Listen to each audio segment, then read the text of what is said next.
बघू शकता आपण आज घोळाची भाजी आणलेली आहे। तर घोळ कुणाला माहिती आहे नक्की कमेंट करून सांगा। या प्रकारची आपण मोठी घोळाची भाजी करणार आहे आज। बघू शकता ही आयुर्वेदिक भाजी आहे आणि आपल्या शरीरासाठी पण खूप चांगली आहे। आणि ही भाजी थोडीशी आंबूस लागते, तर आंबट असते। तर या प्रकारची घोळाची भाजी असते। बघू शकता तुम्ही मागच्या साईडने लाल पानं आणि वरून हिरवे पानं असतात। तर आपण रानातून ही भाजी आणलेली आहे आपल्या झणझणीत आणि आपण चटपटी अशी भाजी करूया। तर सर्वात आधी आपण भाजीला साफ करून घेऊया। तर ही घोळाची भाजी कशी करायची तुम्ही व्हिडिओ पूर्ण बघा, म्हणजे तुम्हाला नक्की समजेल। आणि ही भाजी कधी खाल्ले का नक्की कमेंट करून सांगा। या प्रकारे आपण ह्याचे थोडे थोडे डेटा सुद्धा घेणार आहे, कारण ह्याची भाजी कवळी असते एकदम। ही जे जाड दांडे असतात ते काढून टाकायचे आपल्याला। आणि सर्व भाजी आपण साफ करून घेऊया।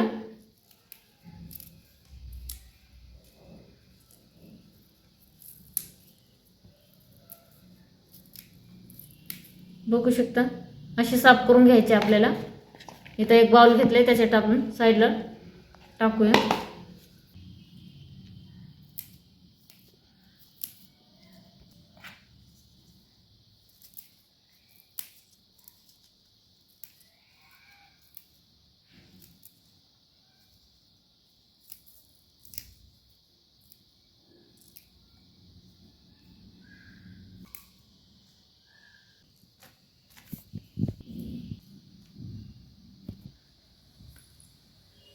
बघू शकता आपण भाजी सर्व साफ करून झालेली आहे। खूप सुंदर अशी भाजी आपली निघालेली आहे आणि एक नंबर अशी भाजी आहे, हिरवीगार आणि एकदम मस्त कवळी कवळी आहे। जास्त मोठी पण नाही आणि जास्त बारीक पण नाही, सुंदर अशी भाजी झालेली आहे आपली साफ करून। आता आपण ही भाजी स्वच्छ 2 पाण्याने धुवून घेऊया। बघू शकता भाजी आपण स्वच्छ धुवून घेतलेली आहे। पाहू शकता तुम्ही या प्रकारे आपल्याला 2-3 पाण्याने धुवून घ्यायचे, कारण ह्याला माती वगैरे असते त्यामुळे। थोडीशी आपण या प्रकारे कट मारून घेऊया। थोडी मी मोठी तोडून घेतलेली आहे आपण भाजी, त्यामुळे थोडीशी बारीक असले की छान असं मसाला वगैरे लागतो त्याला।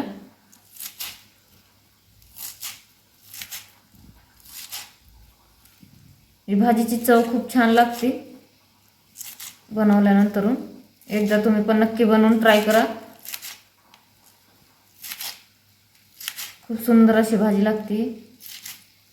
हे आपल्या रान भाज्या आहेत आयुर्वेदिक।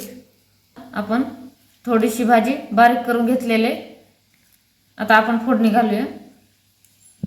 तर आपण गॅसवर कढई ठेवलेला आहे, त्याच्यात आपण 1 पळी ऑइल टाकून घेऊया। त्याच्यामध्ये बारीक ठेचलेली लसूण टाकूया। लसूणला छान असं भाजून घ्यायचे आपल्याला।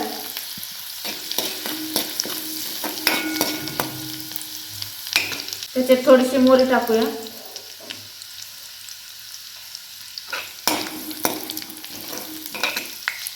ही भाजी एकदम साधी सोपी आहे, तुम्ही पण नक्की बनवा।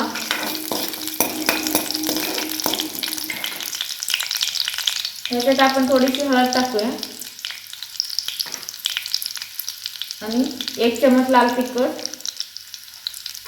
आपण लाल तिखटच बनवणार आहे भाजी। अर्धा चमच काश्मीरी तिखट टाकले। आता भाजी टाकून घेऊया।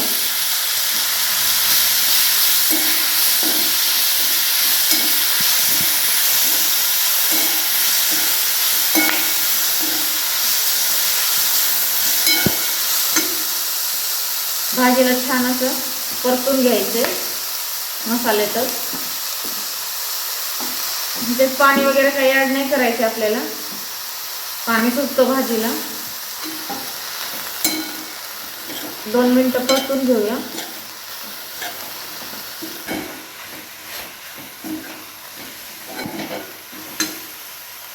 आपण ह्याच्यामध्ये अर्धा चमच मीठ टाकूया। आता आपण इथं मुगाची डाळ भिजत घेतलेली आहे ते टाकूया। भाजी सोबतच आपण डाळ शिजून जाईल छान अशी, पाणी सुटतं भाजीला। तर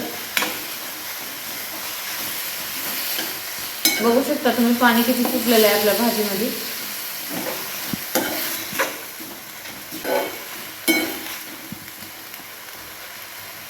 आपण ह्याच्यावर प्लेट ठेवू 1-2 मिनटं शिजून घेऊया. बघू शकता आपली भाजी कसली भारी अशी रेडी झालेली आहे. पाणी सुद्धा आपलं सर्व आटलेलं आहे.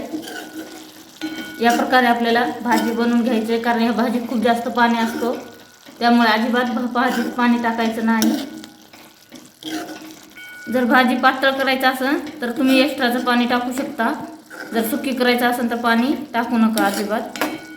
बघू शकता आपली भाजी तयार झालेली आहे. तर या प्रकारे नक्की तुम्ही पण बनवा आणि एन्जॉय करा. व्हिडिओ आवडला असेल तर लाईक, शेअर आणि कमेंट करायला विसरू नका. Bye bye.